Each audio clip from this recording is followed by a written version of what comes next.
ओम शांति। आज की मुरली का सार। आज की मुरली की डेट है 28/11/2022, 28 नवंबर 2022।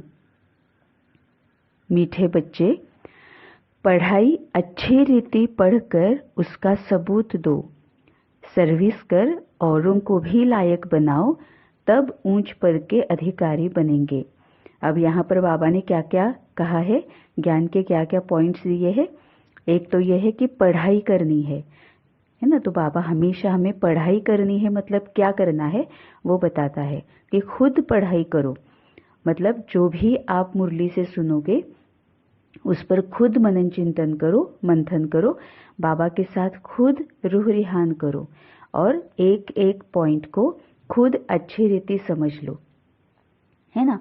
नहीं तो कई बार क्या होता है कि हम मुरली तो पढ़ते हैं लेकिन बाकी जो हमारे वरिष्ठ भाई बहन है ना, उनके हम क्लासेस सेशंस वो पढ़ते रहते हैं, वो सुनते रहते हैं, है ना। लेकिन उससे क्या होता है कि उन्होंने अपने स्वभाव संस्कार के द्वारा, अपने अनुभवों के द्वारा किस तरह से उस ज्ञान के पॉइंट को समझा है, ये उनकी शेयरिंग होती है ना। तो वैसे ही हमें अपने अनुभव क्या है, अपने स्वभाव संस्कार के अनुसार हमें क्या एप्लीकेबल होता है, ये हमें अच्छी तरह से समझ लेना है और फिर उसका सबूत तो मतलब उसको अमल में लाना है ना।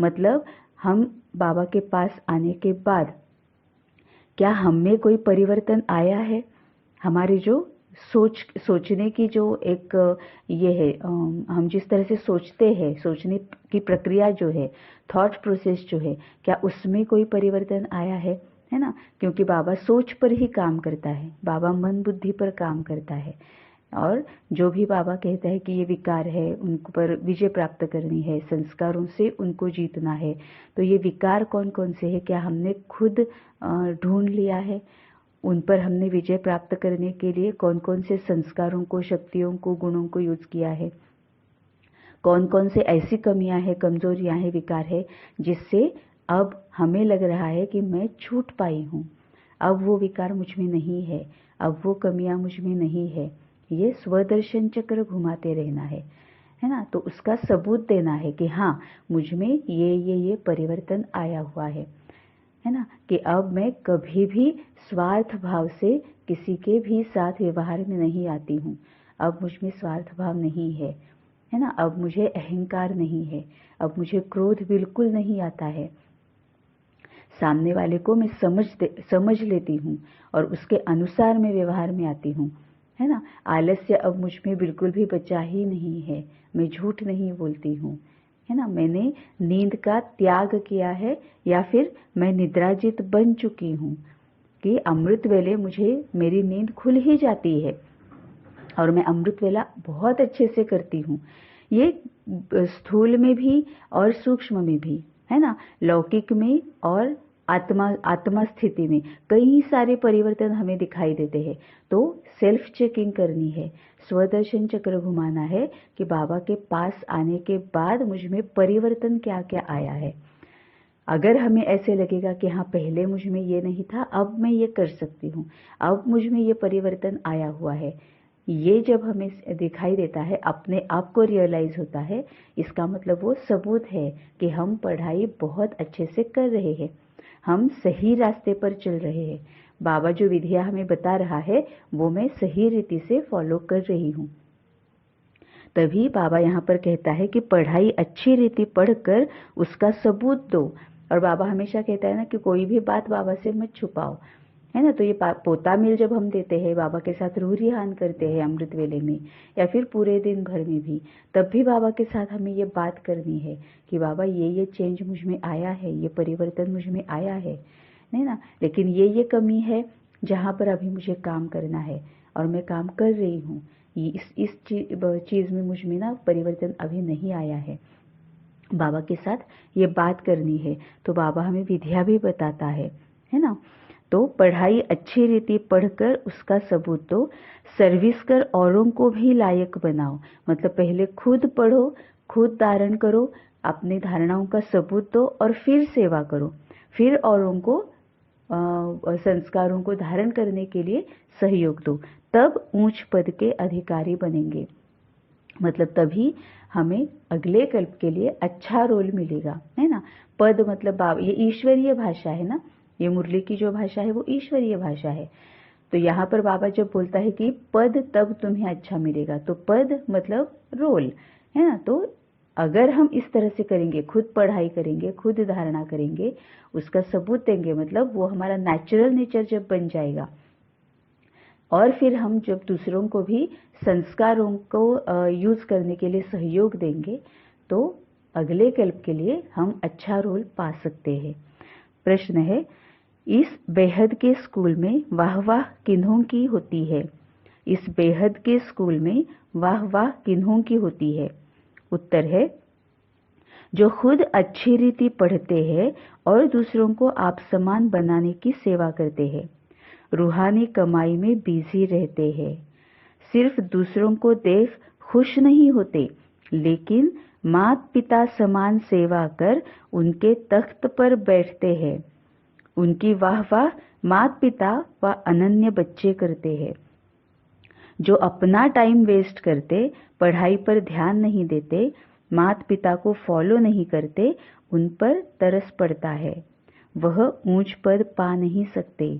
उनकी सदा कंप्लेन रहती है कि हमारा योग नहीं लगता। इस बेहद के स्कूल में वाह वाह किन्हों की होती है? उत्तर है, जो खुद अच्छी रीति पढ़ते हैं और दूसरों को आप समान बनाने की सेवा करते हैं। मतलब जो ऊपर बाबा ने कहा, हमेशा बाबा मुरलियों में कहता है कि खुद पढ़ो, खुद पढ़ो, तुम खुद मुरली को पढ़ो, उसमें से जो पॉइंट्स है उस पर खुद मनन चिंतन मंथन करो, फिर खुद बाबा के साथ रोरिहान करो, और जो विधियां बाबा बताता है उनको उन विधियों को फॉलो करके अपने आप में परिवर्तन लाओ। जब हमें अपने आप में परिवर्तन हमें दिखाई देगा, है ना, तभी हम ये कह सकते हैं कि हाँ, मैं मुरली की पढ़ाई अच्छी तरह से कर रही हूँ। तो परिवर्तन दिखना चाहिए।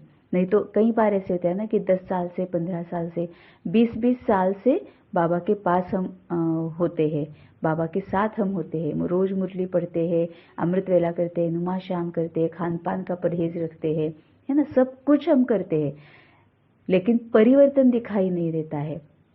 अब वो क्यों नहीं दिखाई देता है?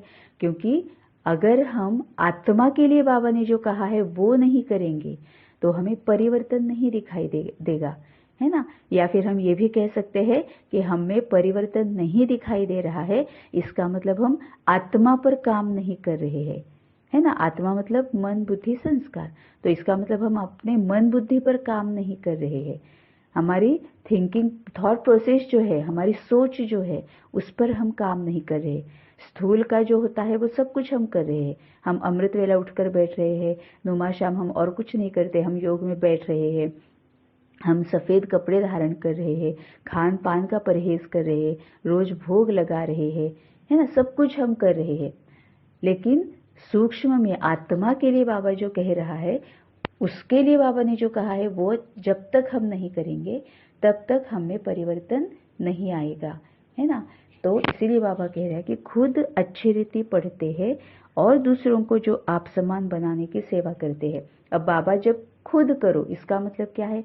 बाबा आत्मा के लिए कहता है, तो खुद पढ़ाई मतलब आत्मा के लिए पढ़ाई करनी है, आत्मा पर काम करना है, मन बुद्धि पर काम करना है, रूहानी कमाई में बिजी रहते हैं, जो खुद अच्छी रीति पढ़ते हैं और दूसरों को आप समान बनाने की सेवा करते हैं। अब इसमें और भी एक बाबा ने क्या पॉइंट दी है, हम दूसरों को आप समान बनाने की सेवा तो करते हैं, लेकिन सबसे पहले हमें ये चेक करना चाहिए कि क्या मैं बाप समान बन रही हूँ।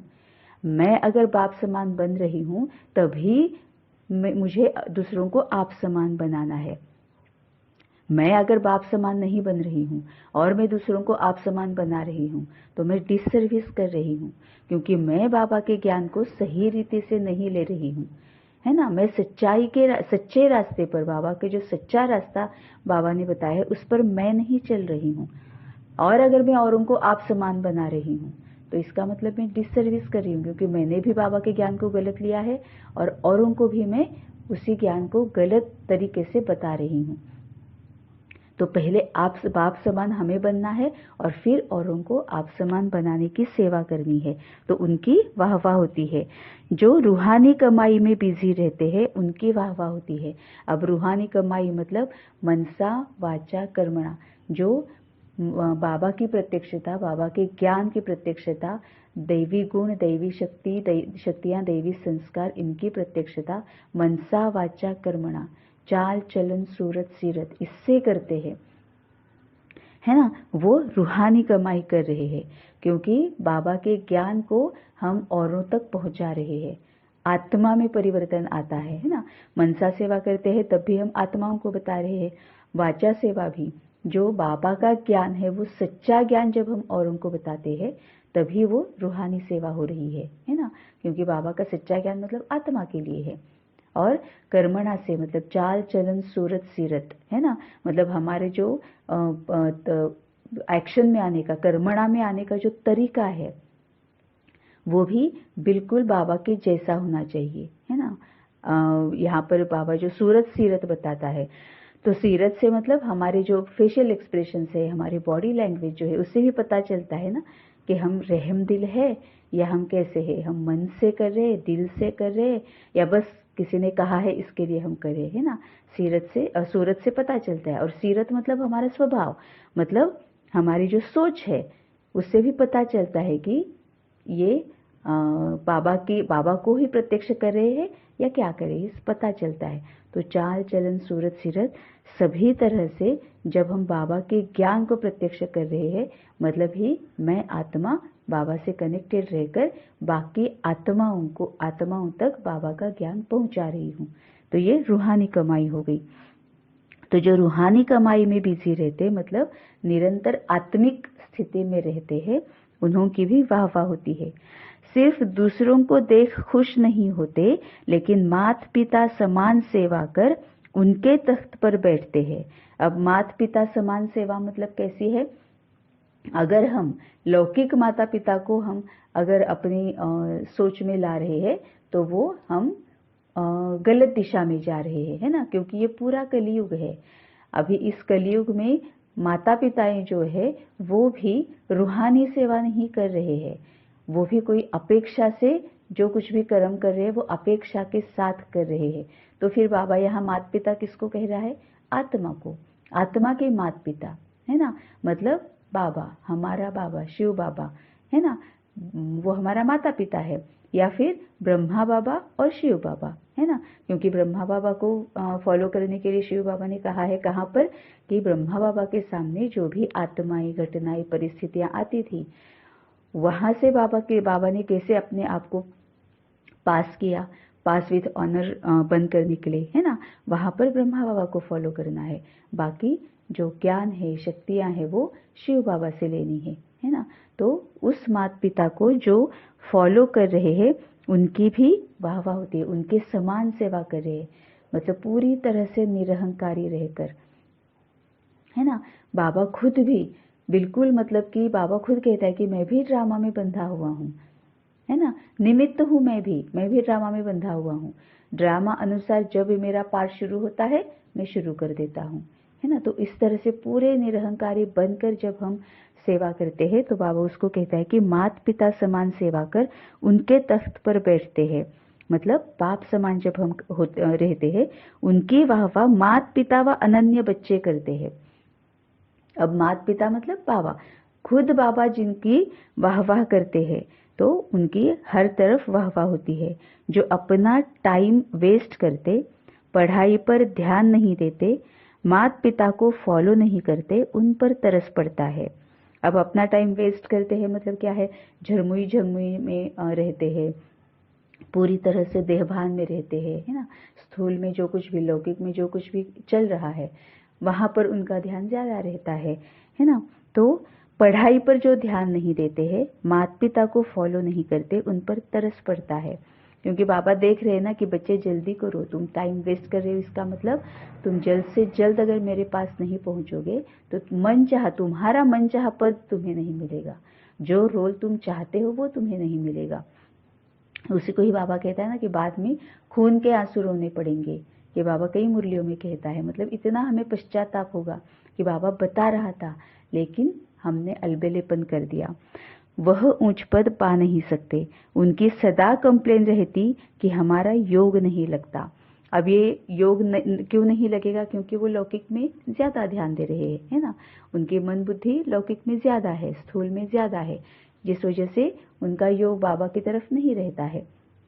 तभी बाबा कहता है ना कि सच्चाई, सफाई, ये गुण सबसे पहले होनी चाहिए, है ना। हम अगर इसने ये किया, उसने वो किया, इसने ऐसा क्यों किया, उसको कैसे करना चाहिए था, क्या करना चाहिए था, बाकी के सारे परदर्शन करते रहेंगे, परचिंतन करते रहेंगे, है ना, तो स्वदर्शन नहीं होगा। और जब तक स्वदर्शन हम शुरू नहीं करेंगे तब तक हम बाबा के साथ कनेक्ट नहीं रह पाएंगे, है ना। तो बाबा के साथ कनेक्टेड रहेंगे तभी स्वदर्शन होगा, और स्वदर्शन होगा तभी परदर्शन, परचिंतन अपने आप धीरे धीरे खत्म हो जाएगा, है ना। तो जो परदर्शन कर रहे हैं, परचिंतन कर रहे हैं, उनकी ये कंप्लेंट रहती है कि हमारा योग नहीं लगता। धारणा के लिए मुख्य सार है, पहली पॉइंट, बाप के डायरेक्शन को अमल में लाना है। बाप के डायरेक्शन को अमल में लाना है। खान पान की पूरी परहेज रखनी है। याद में रहकर भोजन खाने का अभ्यास करना है। बाप के डायरेक्शन को अमल में लाना है, मतलब बाबा जो हमेशा कहता है कि सिर्फ बुद्धि तक ज्ञान नहीं रखना है, हमें वो अमल में लाना है, उसको यूज करना है, उसको अपना नेचुरल नेचर बनाना है ना। अमृत वेले उठो तो हम उठकर बैठ जाते हैं। अब बाबा कहता है कि योग में बैठो मत, योग में रहो, है ना। तो अमृत वेले उठने के बाद अगर हम योग में रहते हैं, इसका मतलब क्या है, उसको अच्छी तरह से समझकर जब हम अमृत वेला कर रहे हैं तो इसका मतलब यह है कि बाबा के डायरेक्शन को हम अमल में ला रहे हैं, है ना। बाबा क्या कहता है कि तो अमृत वेले में उठो और फिर जो बाबा विधियां बताता है वो करो, मतलब मन बुद्धि को जगा के रखो, है ना। आत्मा स्थिति में रहकर अमृत वेला करो। इसका मतलब क्या है कि मन और बुद्धि को काम पर लगाओ, कि माफ़ी मांगनी है, माफ़ करना है, मंथन करना है, मुरली पढ़कर बाबा के साथ रूह रिहान करनी है, सकाश देनी है, मनसा सेवा करनी है ना। ये जब हम अमृत वेले में उठकर इस तरह से मन बुद्धि को काम पर लगाएंगे तो नींद के घुटके नहीं आएंगे और अमृत वेला सफल हो जाएगी। विकर्म विनाश भी हो रहे हैं और हम संपूर्णता की ओर भी बढ़ रहे हैं, मतलब कर्म भी खत्म कर रहे हैं, संपूर्ण भी हो रहे, दोनों भी हो रहा है ना। तो उसको अमल में लाना कहा जाता है ना। तो बाप के डायरेक्शन को अमल में लाना है, नहीं तो हम सिर्फ अमृत वेला, बाबा ने कहा अमृत वेला उठकर बैठो, हम अमृत वेले में उठकर बैठ रहे तो फिर क्या है कि सामने कोई बाबा की फोटो है या लाइट है या मन बुद्धि से बाबा को सामने देखते हुए हम बैठ गए हैं, तो पता भी नहीं चलता है, क्योंकि मन को इतने जन्मों से आदत है ना कि धीरे धीरे अगर आंखें बंद कर दी है और कुछ मन और बुद्धि को कोई काम नहीं है तो धीरे धीरे मन फिर शांत हो जाता है, मतलब हमें नींद आ जाती है और हमें लगता है कि हम डीप मेडिटेशन में थे, लेकिन उसका कोई फायदा भी नहीं होगा, उससे कोई प्राप्ति भी नहीं होगी, है ना। जब तक हम बात करते हुए अमृत वेला नहीं करेंगे, बाबा के साथ बात करते हुए, तब तक हम शक्तियां भी नहीं भर सकते हैं, गुणों को स्वदर्शन चक्र नहीं घुमा सकते हैं, अपने आप को क्या चाहिए वो हमें पता नहीं चलेगा, हम किस किस के साथ, क्योंकि अमृत वेले में तो बाबा पूरी क्लैरिटी देता है कि कहाँ कहाँ अभी हमारे कार्मिक अकाउंट्स बाकी है ना, किस किस को सकाश देनी है, किस किस के लिए मनसा सेवा करनी है, बाबा पूरी क्लैरिटी देता है। तो मन बुद्धि को काम पर लगाना है ना, तभी हमारी अमृत वेला सफल हो जाएगी। उसको ही बाबा कहता है कि बाप के डायरेक्शन को अमल में लाना है।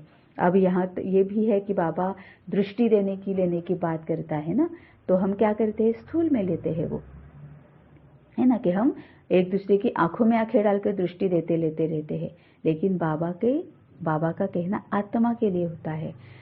मतलब क्या है कि अपना मन का नजरिया जो है ना उसको चेंज करो। मन की दृष्टि है, दृष्टि मतलब नजरिया, है ना, तो उसको चेंज करो।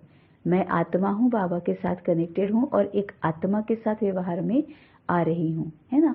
ये जो अब हमारा नजरिया बदल गया है कि स्थूल में अलग बातें होती है, आत्मा के लिए अलग बातें होती है, लौकिक में अलग होता है ना। ये जो हमारा अब नजरिया बदल गया है, कि ये जो सुख दुख आते हैं वो क्यों आते हैं, उसका जिम्मेवार कौन है, मैं खुद हूँ। मैं कैसे जिम्मेवार हूँ, क्योंकि मैं अपने विकारों को यूज कर रही हूँ। अब मुझे उन विकारों से छूटने के लिए क्या करना है, तो मुरली पढ़कर मनन चिंतन करके उसमें जो बाबा ने डायरेक्शन बताई है कि संस्कारों को यूज कैसे करना है, कौन से विकार के लिए कौन से शक्तियों को अपने आप में भर लेना है, ये बाबा ने जो बताया है वो मुझे करना है। तो मैंने अपना नजरिया चेंज किया, है ना। देखने का नजरिया जब चेंज किया तभी बाबा कहता है कि ये नजरिया जब तुम औरों को दोगे, तुम्हारा नजरिया चेंज होने की वजह से तुम में परिवर्तन आ गया। अब ये नजरिया तुम जब औरों को दोगे तो उनका भी जीवन परिवर्तन हो जाएगा, उनका भी नजरिया चेंज हो जाएगा। इसको बाबा दृष्टि देना कहता है। दृष्टि दो, इसका मतलब अब तुम्हारा जो नजरिया है वो नजरिया उनको दे दो, मतलब ही बाबा के ज्ञान को प्रत्यक्ष करो, उन तक बाबा के ज्ञान को पहुंचाओ, है ना। इसको बाबा दृष्टि देना बोलता है। तो ये दृष्टि तो हम मनसा वाचा कर्मणा सब तरफ से सभी से दे सकते हैं। मनसा सेवा जब हम कर रहे हैं तो मनसा सेवा भी जब हम बाबा के ज्ञान को बताते हैं तो इसका मतलब क्या है कि हमें जो नजरिया मिला है, हमें जो दृष्टि बाबा ने दी है, उस दृष्टि को हम और उनके साथ शेयर कर रहे हैं।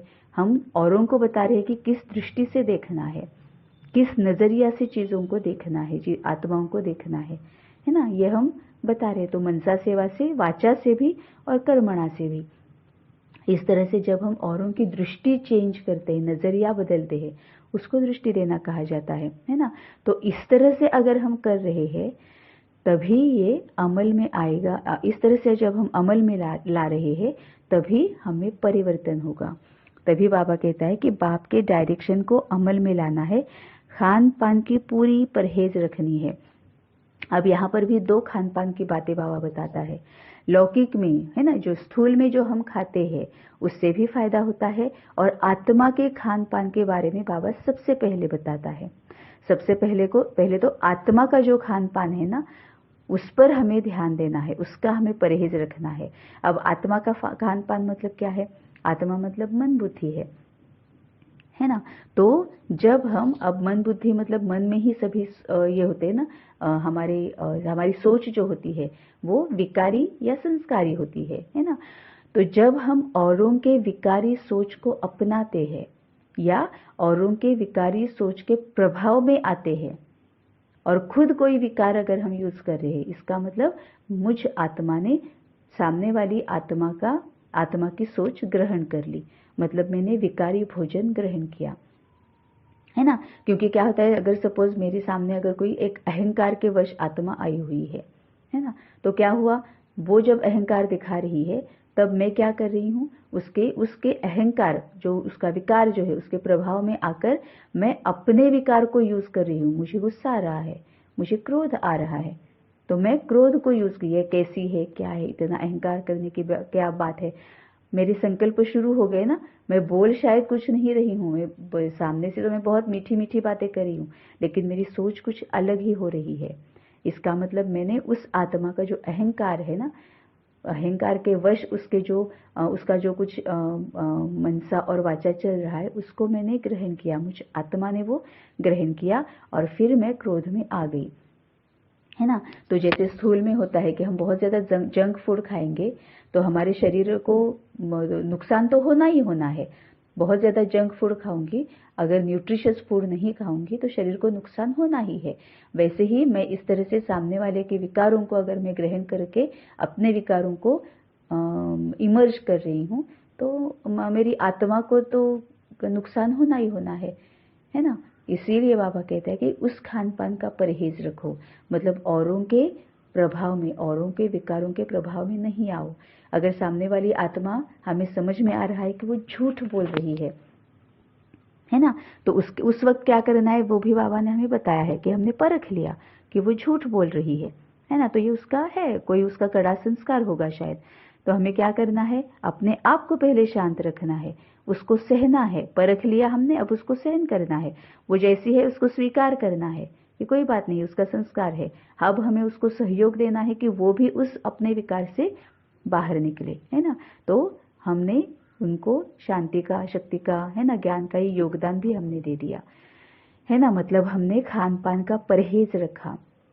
वो जो झूठ बोल रही है उसके प्रभाव में आकर हम गुस्सा नहीं हो रहे, हम क्रोध नहीं कर रहे हैं, मतलब उसके विकारों को मैंने ग्रहण नहीं किया।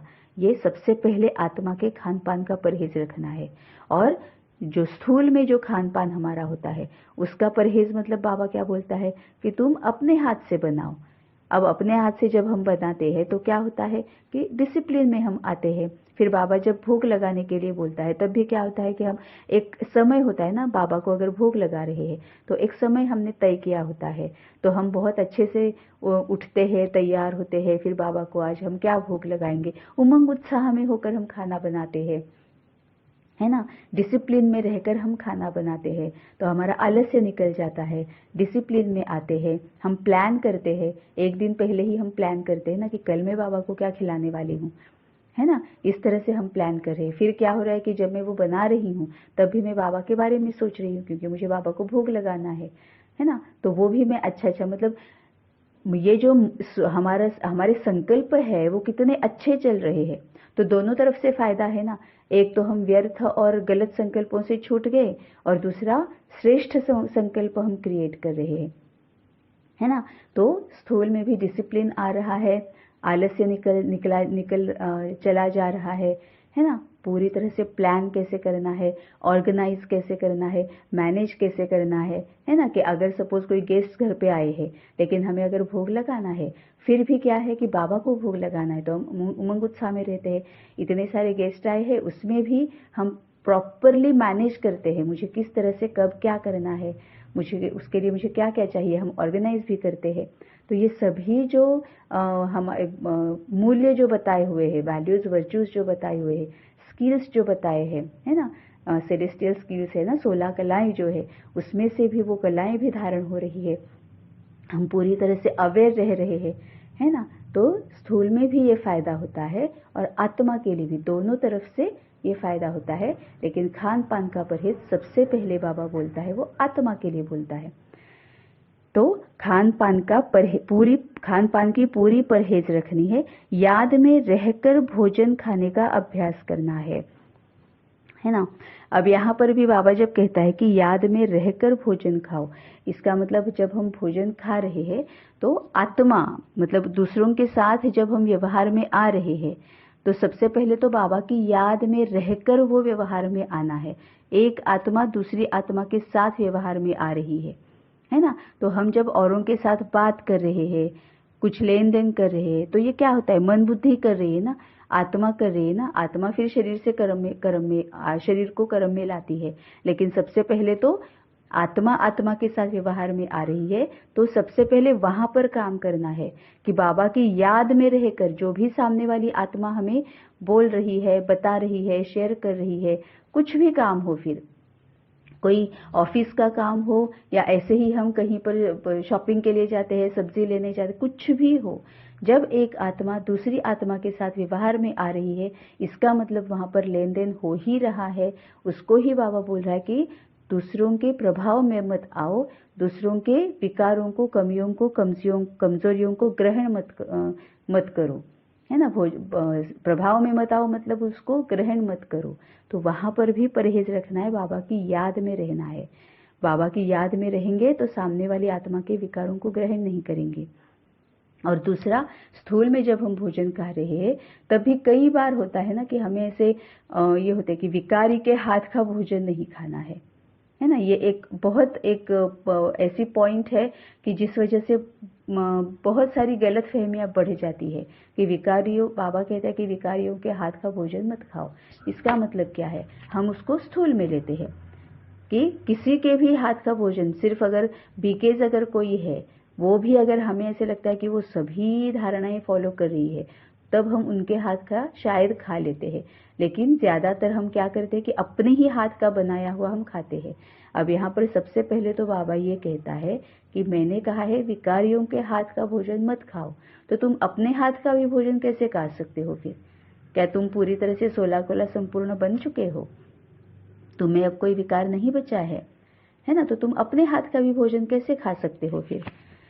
इसका मतलब हम गलत जा रहे हैं, है ना। तो हम कहाँ पूरे संस्कारी है ना, तो हम अपने हाथ का खा रहे, इसका मतलब ये भी नहीं चलेगा, है ना। तो यहाँ पर ये बाबा का कहने का ये मतलब है कि विकारियों के हाथ का भोजन मत खाओ। अब बाबा यहाँ विकारी किसको बोलता है, हाथ किसको बोलता है, भोजन खाना किसको बोलता है, ये अच्छी तरह से समझ लेंगे तो समझ में आएगा। विकारी मतलब सभी हम विकारी ही है अभी, है ना। तो हाथ मतलब क्या है, बाबा क्या कहता है कि दोनों हाथों से मुझे पकड़ के रखो, है ना। तो हम बाबा को कैसे पकड़ते हैं, बाबा के पास तो हाथ नहीं है, तो हम हाथ से थोड़े ना पकड़ेंगे। तो बाबा मन बुद्धि को हाथ बोलता है, क्योंकि बाबा आत्मा के लिए कहता है। तो आत्मा का हाथ मतलब क्या है, मन और बुद्धि। मन बुद्धि से मुझे पकड़ के रखो, यही बाबा कहता है। तो विकारियों के हाथ का भोजन मत खाओ, मतलब संकल्प, उनके संकल्पों के प्रभाव में मत आओ, है ना। और जब स्थूल में बाबा बोलता है कि विकारियों के हाथ का भोजन मत खाओ, तब भी हम ये कर सकते हैं ना कि अगर सपोज किसी बात की वजह से किसी दिन जब हमें किसी और के हाथों से बना हुआ भोजन खाना पड़ रहा है, तो बाबा क्या कह रहा है कि तुम मेरी याद में रहकर भोजन खाओ, है ना। वो अगर विकारी है, तुम्हें अगर पता है तो वो विकारी है, इसका मतलब वो बाबा से कनेक्टेड नहीं है, वो बाबा से डिसकनेक्टेड है, और तुम तो बाबा से कनेक्टेड हो। तो उसने चाहे किसी भी वाइब्रेशंस के साथ अगर भोजन बनाया हुआ है, वो भोजन जब तुम्हारे सामने आएगा तो तुम तो बाबा के साथ कनेक्टेड हो। तो उसके वाइब्रेशंस ज्यादा पावरफुल है या तुम्हारे वाइब्रेशंस ज्यादा पावरफुल है। तो जो भी भोजन तुम्हारे सामने आएगा, बाबा की याद में रहो, है ना। मन ही मन में उस भोजन का बाबा को भोग लगा दो कि बाबा ये देखो, ये इसने बनाया हुआ है, बहुत प्यार से बनाया हुआ है, मेरे लिए बनाया हुआ है, बहुत प्यार है, उसने जिसने बनाया ना वो बहुत प्यार से बनाया है ना। तो ये आओ हम मिलकर भोजन करते हैं, है ना। और फिर बाबा की याद में रहकर मुरली के पॉइंट का मनन चिंतन करके, है ना, ऐसे कुछ करते हम अगर भोजन करेंगे, वो तो कितना पावरफुल बन जाएगा ना, प्रसाद जैसा बन जाएगा ना, बाबा के साथ हम कर रहे, ग्रहण कर रहे, है ना। तो फिर उनके वाइब्रेशंस जो विकारी है, उनके वाइब्रेशंस पावरफुल है या हमारे वाइब्रेशंस पावरफुल है, ये भी सोचना है, क्योंकि हम काफी सारी बाबा की बातें गलत दिशा में धारण करते हैं, है ना। तो जब कोई भी भोजन हमारे सामने आता है, तो वो अगर विकारी है, हमें पता है विकारी है मतलब क्या है कि बाबा के पास अभी आया नहीं है, हम भी तो विकारी ही है ना। बाबा के पास आने के बाद भी हम विकारी है, अभी भी हम पतित है ना। तो वो जो आत्मा है वो अभी तक बाबा के पास आई हुई नहीं है, इसका मतलब वो बाबा से डिसकनेक्टेड है, हम बाबा से कनेक्टेड है ना। तो वाइब्रेशंस किसकी स्ट्रांग होगी, है ना, हमारी ही स्ट्रांग पावरफुल होगी ना। इस पर मनन चिंतन करके बाबा के साथ रूह रिहान करनी है। तो याद में रहकर भोजन खाने का अभ्यास करना है। दूसरी पॉइंट है, माता पिता की तरह सेवा करनी है, अपने बड़ों का रिगार्ड जरूर रखना है, अपने बड़ों का रिगार्ड जरूर रखना है, रूहानी सोशल वर्कर बन सबको बाप का परिचय देना है। माता पिता की तरह सेवा करनी है, इसका मतलब शिव बाबा की तरह, शिव बाबा की तरह, और ब्रह्मा बाबा शिव बाबा, है ना। शिव बाबा हमारा माता पिता है और ब्रह्मा बाबा शिव बाबा। शिव बाबा बोलता है ना कि ब्रह्मा तुम्हारी माँ है ना, या फिर अलौकिक बाबा पिता है ना। तो ब्रह्मा बाबा और शिव बाबा, उनकी तरह सेवा करनी है। अपने बड़ों का रिगार्ड जरूर रखना है। बाबा ने यहाँ पर पूरी तरह से क्लैरिटी दी है कि अपने बड़ों का रिगार्ड रखना है, मतलब सबको रिगार्ड देना है, फॉलो करने के लिए नहीं कहा है बाबा ने फॉलो करने के लिए सिर्फ दो ही कहे हैं, एक तो ब्रह्मा बाबा स्थूल में फॉलो करने के लिए, और आत्मा के लिए शिव बाबा। ज्ञान जो है, शक्तियां, ज्ञान के जो है शक्तियां जो है ना, इसमें शिव बाबा को फॉलो करना है।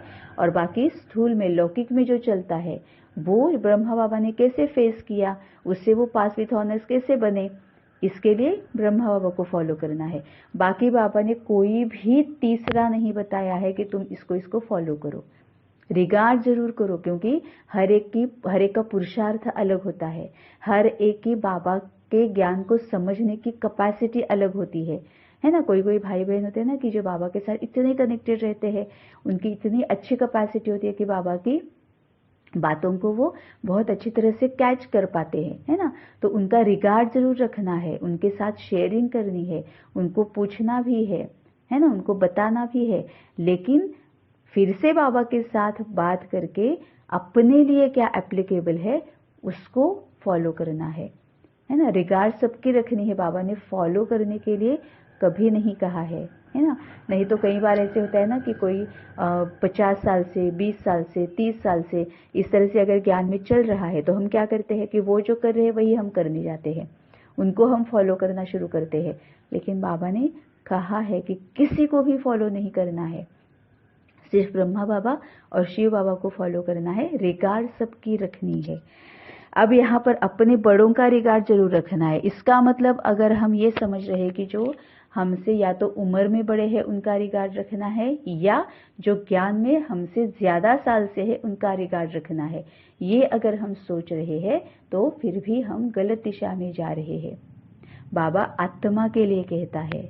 अब कौन सी आत्मा कितने सालों से इस सृष्टि पर है, कि कौन सी आत्मा के कितने जन्म, मतलब लौकिक में जो जन्म मरण का चक्र चलता है ना, कितने जन्मों से वो आत्मा सृष्टि पर है, ये हमें पता नहीं है ना। हो सकता है कि मैं शायद द्वापर में इस सृष्टि पर आई, है ना, और तो मतलब क्या है, ज्यादा से ज्यादा मेरे कितने जन्म हो गए, 63 जन्म हो गए, है ना। और अगर मेरा लौकिक बेटा है, वो अब दिखने में क्या है कि वो अभी उम्र में मुझसे बहुत छोटा है, ज्ञान में भी मेरे बाद वो आया है, उस तरह से वो मुझसे छोटा है, लेकिन हो सकता है कि वो 75 जन्मों से वो इस सृष्टि पर आया हुआ है। हो सकता है कि वो पिछले जन्म में भी वो बाबा के अंग संग रहा हुआ हो, है ना, और अभी यहाँ पर मेरा बेटा बनकर आया हो। तो इसका ही मतलब बाबा का ये कहना है कि हर एक को रिस्पेक्ट दे दो। बाबा आत्मा के लिए बात कहता है ना कि हर एक को रिस्पेक्ट, अपने बड़ों का रिस्पेक्ट रखो। इसका मतलब आत्मिक स्थिति में रहकर ही देखना है, क्योंकि हमें पता नहीं कि कौन कितना बड़ा है, क्या है ना। इसीलिए हर एक को रिस्पेक्ट देनी है, अपने बड़ों का रिगार्ड जरूर रखना है।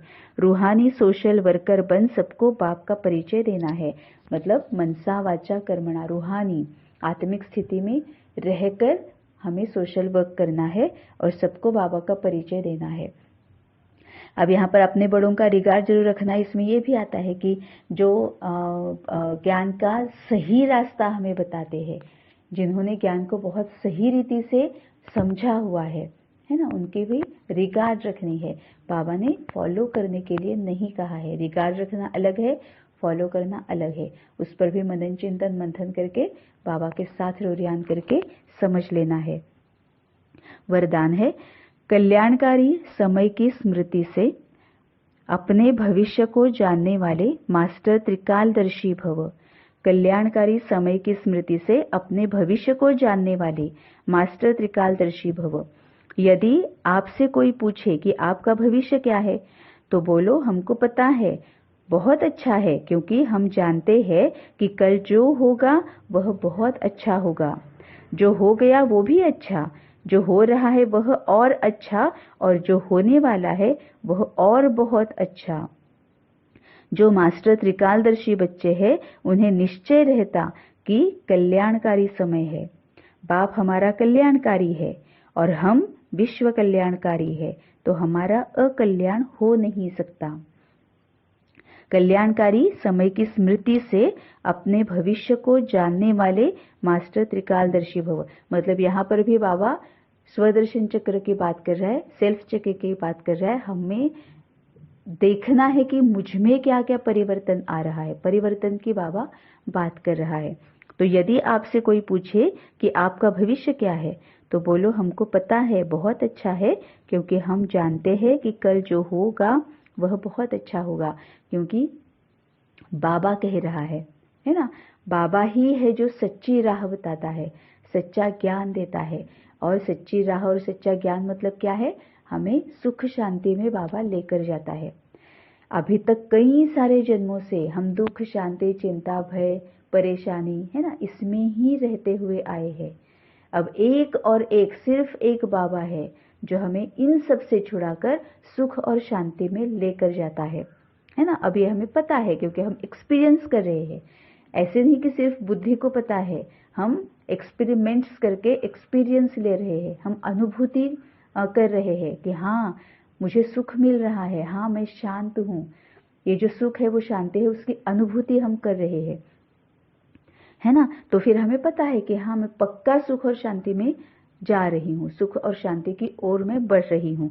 तो कहना है कि बहुत अच्छा है, भविष्य बहुत अच्छा है, क्योंकि हम जानते हैं कि कल जो होगा वह बहुत अच्छा होगा। जो हो गया वो भी अच्छा, हो रहा है वह और अच्छा, और जो होने वाला है वह और बहुत अच्छा, है ना। क्यों अब ये ऐसे बाबा क्यों कह रहा है? क्योंकि जो कुछ भी हो चुका है पहले वो भी अच्छा ही हुआ है, क्योंकि तभी तो जो दुख, अगर सपोज दुख भी हमें मिला है तो भी उसकी वजह से ही शायद हम बाबा के पास आए हैं, है ना। किसी ना किसी कारण से शायद हम बाबा के पास आए हैं, तो अच्छा हुआ ना, जो हुआ वो अच्छा हुआ कि उस वजह से मैं बाबा के पास आ गई, है ना। और वो जो हुआ है पहले वो अच्छा ही है, क्योंकि पिछले कल्प में जो मैंने पुरुषार्थ किया था उसके अनुसार ही मुझे मिला है, तो वो अच्छा ही है। वो बुरा कैसे हो सकता है? जितना मैंने पुरुषार्थ किया उतना मैंने पाया, जितना मैंने किया उतना मैंने पाया, तो वो अच्छा ही है।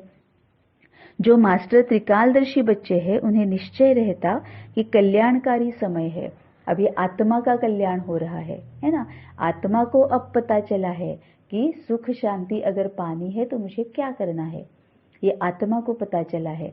अब इसमें हम और भी इस तरह से सोच सकते हैं कि अभी भी हम दुख में है, दर्द में है, चिंता होती है, भय रहता है, तो इसका मतलब मैं सही दिशा में नहीं जा रही हूँ, मैं बाबा के ज्ञान को सही रीति से समझ नहीं रही हूँ, मैं गलत दिशा में जा रही हूँ, है ना। अगर मैं सही दिशा में हूं तो मुझे दुख, दर्द, कष्ट, चिंता, भय, अशांति ये नहीं होगी।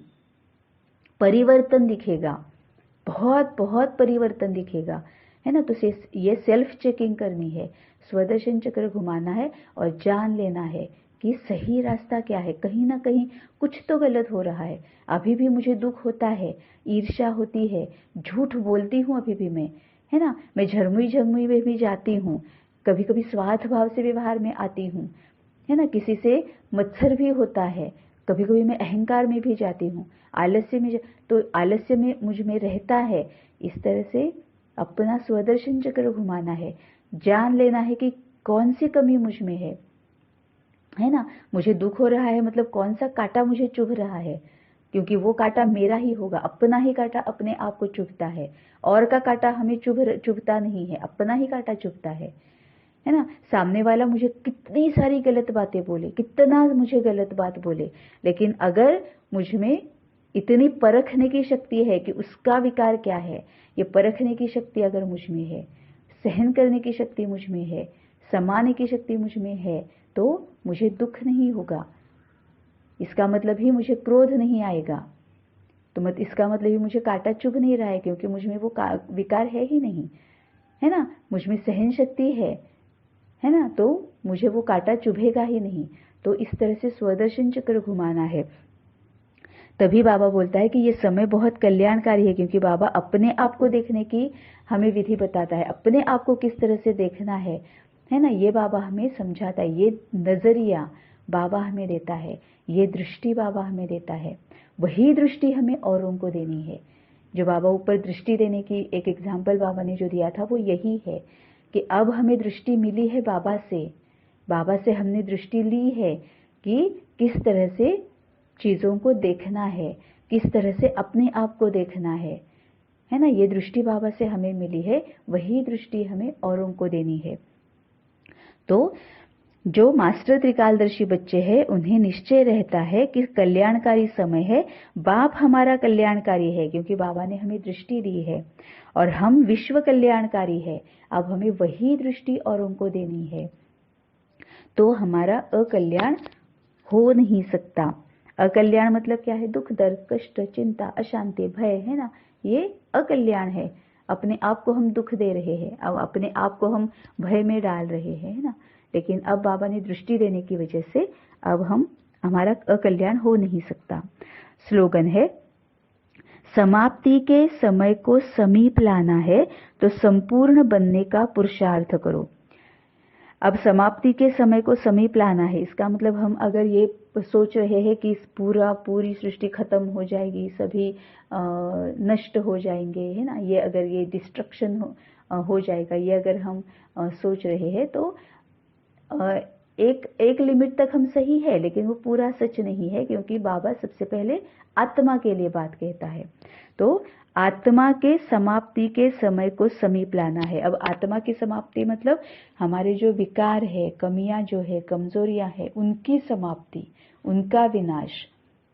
अगर हम सृष्टि के विनाश के बारे में बोल रहे हैं तो नहीं, बाबा आत्मा के लिए बोलता है ना। तो आत्मा के विकार जो है, कमियां जो है, कमजोरियां जो है, उसके समाप्ति का, उसके विनाश के समय को समीप लाना है, तो संपूर्ण बनने का पुरुषार्थ करो। तो अगर ये जो विकार है, कमियां है, कमजोरियां है, उनकी अगर समाप्ति के समय को नजदीक लाना है, तो हम मतलब ही उनको अगर भस्मीभूत करना है, तो हमें क्या करना पड़ेगा? हमें संपूर्ण बनना पड़ेगा। 16 कला संपूर्ण, संपूर्ण निर्विकारी, सर्वगुण संपन्न, अहिंसा परमो धर्म, मर्यादा पुरुषोत्तम। मतलब ही क्या है? सभी वैल्यूज और वर्च्यूज को, ज्ञान की एक एक पॉइंट को हमें अमल में लाना है, धारण करना है ना। सभी शक्तियां, सहन शक्ति, परखने की शक्ति, निर्णय करने की शक्ति, है ना, सम्मानने की शक्ति, स्वीकार करने की शक्ति, सहयोग देने की शक्ति, धीरजता की शक्ति, है ना, और सभी गुण, सच्चाई, सफाई, निर्मलता, है ना। मतलब हम अगर पूरी तरह से सफाई, मन और बुद्धि पूरी तरह से साफ होगा, किसी के प्रति कोई कड़वाहट नहीं, कोई शिकायत नहीं, है ना, इस तरह से अगर पूरी तरह से मन बुद्धि साफ होगी तो क्या होगा? हमारे मन में जो किसी के लिए ईर्ष्या भाव होता है, या पहले किसी ने कोई अगर हमें गलत बातें बोली है, तो वो जो दुख होता है, सहने की शक्ति नहीं होती है ना, तो उसका नाश हो गया, है ना। ये जो दुख करने की जो हमारी एक विकार होता है, वो नाश हो गया। मतलब आत्मा का जो विकार है, कमियां हैं, कमजोरियां हैं, उनका विनाश हो गया। तो उनका विनाश करने के समय को अगर नजदीक लाना है, तो संपूर्ण बनने का पुरुषार्थ करना है। मतलब हम जितना जितना इन गुणों को, शक्तियों को अमल में लाते जाएंगे, धारण करते जाएंगे, रोज यूज करते जाएंगे, उतना हमारे आत्मा के विकार जो है वो समाप्त हो जाएगी। समाप्ति का समय हम नजदीक लाएंगे, और ये हम पर ही है। बाबा हमें बहुत बहुत बातें बताता है, लेकिन जब तक हम अमल में नहीं लाएंगे, तब तक हम समीप नहीं, विनाश समीप नहीं आएगा। विकारों का जो विनाश होना है वो समीप नहीं आएगा, है ना। हम घोड़े को पानी तक तो लेके जा सकते हैं, लेकिन पानी पीना तो घोड़े नहीं है ना। वैसे ही है कि बाबा हमें पूरा ज्ञान तो दे रहा है, भंडारा खोल के रखा हुआ है शक्तियों का, ज्ञान का, गुणों का, लेकिन जब तक हम वो धारण नहीं करेंगे, अमल में नहीं लाएंगे, तब तक परिवर्तन नहीं आएगा। मतलब विकार उनको छोड़ नहीं पाएंगे, विकार भस्मीभूत नहीं हो पाएंगे। तो पहले उनको धारण करना शुरू करना है। ओम शांति।